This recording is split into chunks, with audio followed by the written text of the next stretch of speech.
So Ferrari have just revealed their brand new electric car, their first ever electric car, the Luce, and the reception so far hasn't been positive to say the least. There are a lot of angry Ferrari fans and just automotive fans in general, mainly because the car looks nothing like a Ferrari in the past.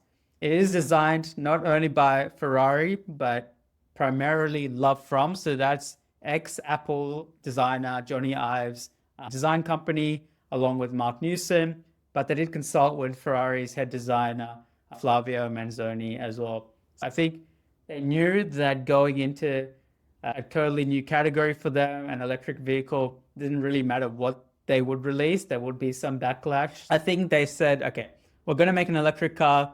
Let's do something completely different. Let's try and access a category that's different, which is more that SUV family type vehicle for the 1%ers, essentially. It's of course got the power and the performance you'd expect from a Ferrari. So 772 kilowatts, 0 to 102.5 seconds. Maybe 5 years ago, it would have been accepted as something that's incredible performance, but now it's just to be expected, especially with an electric car.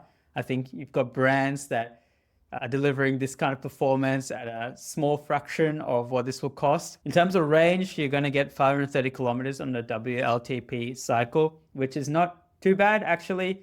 It is a huge battery pack, so it is a 122 kilowatt hour battery pack. It is very aerodynamic and has been designed that way to ensure that there is that balance between performance and range too. And in terms of the motors, it's actually got one on each of the four wheels. So it's a quad motor setup. Each have their own track and regeneration actuator coordinated by a vehicle control unit. So that just means that you can shift power between the wheels as needed to ensure that it performs as well as it can around the track.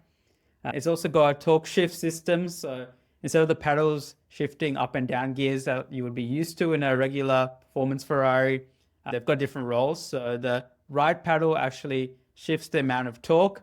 And then also you've got your left pedal, which is controlling the amount of regen braking. So the price starts at an eye-watering 640,000 USD, which I think is probably not going to be what most of these cars are actually going to cost, given the amount of options that you can probably spec. It sits in between a sedan and SUV, and there's no real direct competitor for it just there. I think if Lamborghini still had its plans for its electric vehicle, which it shelved, then they might have had a direct competition just there. But as it stands, it's probably got a space all to its own.